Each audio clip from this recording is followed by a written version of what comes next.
Hello Notre Dame, we have arrived at the best 3-week stretch of the entire year now that March Madness has officially arrived. It is right around the corner. We have taken a year off from it. The last year's tournament was canceled due to the tragic COVID pandemic, but now luckily we're able to get back in the gym and get this tournament underway. And I think I can speak for everyone when I say I'm absolutely ecstatic for this tournament to kick off. So I'm going to give you my bracket predictions for the entire tournament, and let's just get into it right away here. So first round, let's talk about the West region. We have the #1 overall seed Gonzaga. They should easily advance past the 16 seed. Now Oklahoma, Missouri should be a good matchup.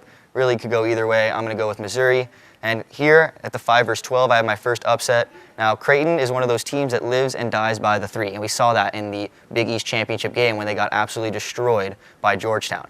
And UCSB, they're a very dangerous 12 seed, winners of 14 of their last 15 coming in hot. I like the Gauchos to take that matchup. Now, Virginia and Ohio is another intriguing matchup. I really like Ohio. I think they got a little unlucky in their draw. Ohio is a great point guard in Jason Preston, one of the players to watch in the tournament. However, I think Virginia's pack line defense will take care of it. Now, USC, I think they're one of the more underrated teams in this region. A little low-seeded at a 6. I think that the Mobley brothers will take care of business first round, and they will then see Kansas. I see Oregon coming out of the Pac-12 is a little stronger than the A-10 where VCU comes from, and Iowa should take care of business against Grand Canyon. So next round, let's get to the round of 32. I think Gonzaga is going to cruise past Missouri. Shouldn't be a problem there. They haven't really been tested so far this season. Same thing for Virginia. I think Virginia should have no problem handling UCSB. They should know that, after UCSB beats Creighton, they should not be taking them lightly anymore, and Virginia should take care of business. I see Kansas matching up well with Evan Mobley, even though Mobley should be a top 3 pick in this year's draft. I think that Kansas has the athletes to shut him down. And I would say that Iowa should take care of business against Oregon. Luka Garza, probably the best player in the nation, putting up ridiculous numbers in his last season for the Hawkeyes, and they should advance to the Sweet 16. Now here, these should be some great matchups, assuming that the best teams advance here. Gonzaga and Virginia will be a rematch from earlier in the non-conference part of the season. Gonzaga took care of business against them, beat them by over 20 points earlier in the season. And I think that the same thing will happen here. I don't think Virginia has the offensive firepower to keep up with the Bulldogs. And now Kansas and Iowa should be a great matchup. I think that Kansas does have the interior post presence to guard Luka Garza, and that's the key to beating Iowa. You have to just make Garza take mid-range shots, threes, and kind of push him out of the paint. I think Kansas will be able to do that. So now with the Elite Eight matchup, I think the team from the West going to the Final Four will be the Gonzaga Bulldogs.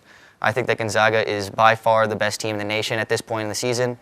They rolled through the West Coast Conference, and I think that they will take care of business again. It's another rematch. They did play Kansas earlier in the year. They won handily, so I think that will happen once again. So now let's move on to the East region. So here the #1 seed is the Michigan Wolverines.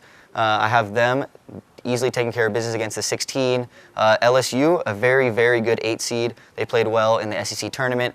A very high-powered offense, headlined by Cam Thomas, who can score at any level. So I think that LSU will win this game.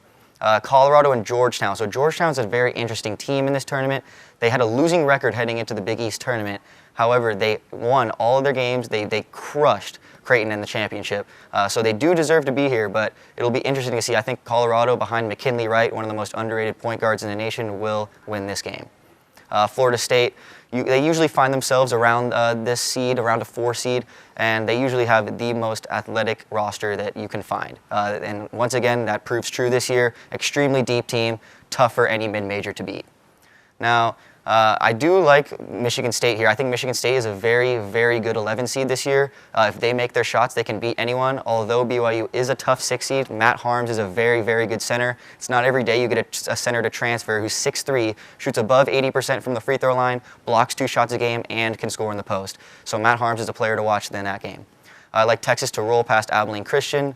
And then Uconn and Maryland should be a good one. I'm going to go with Maryland because of the Big Ten offered more of a test for them throughout the regular season. Uconn does have a very, very high-powered offense ran by James Bouknight, one of the most explosive guards in the country. So we'll see if he can pull his own Kemba Walker, Shabazz Napier, but I'm going to have to go with Maryland here. Alabama should easily beat Iona, although it'll be interesting to see Rick Pitino's return to the NCAA Tournament. So moving on to the next round, I have Michigan to roll past LSU. Michigan, although they have been stumbling a little bit at the end of the season here, I think that they are too talented to lose to a team like LSU, who really could struggle on defense.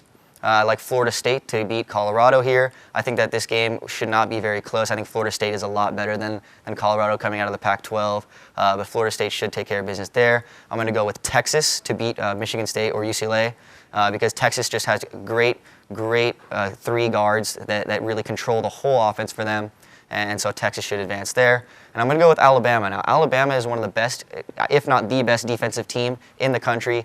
Maryland struggles to score, so that could be an absolutely nightmarish matchup for Maryland.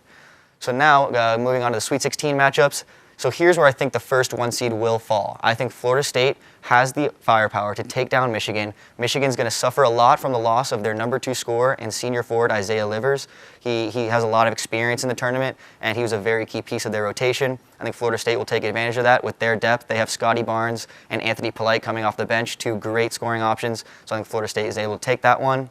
I'm going to take here Texas over Alabama. Texas is coming in hot. So is Alabama, both winners of their conference tournaments. However, the Big 12 was another animal this year compared to the SEC. So I'm going to go with Texas behind their guards. I think Greg Brown has a great performance, although that should be an absolutely amazing game.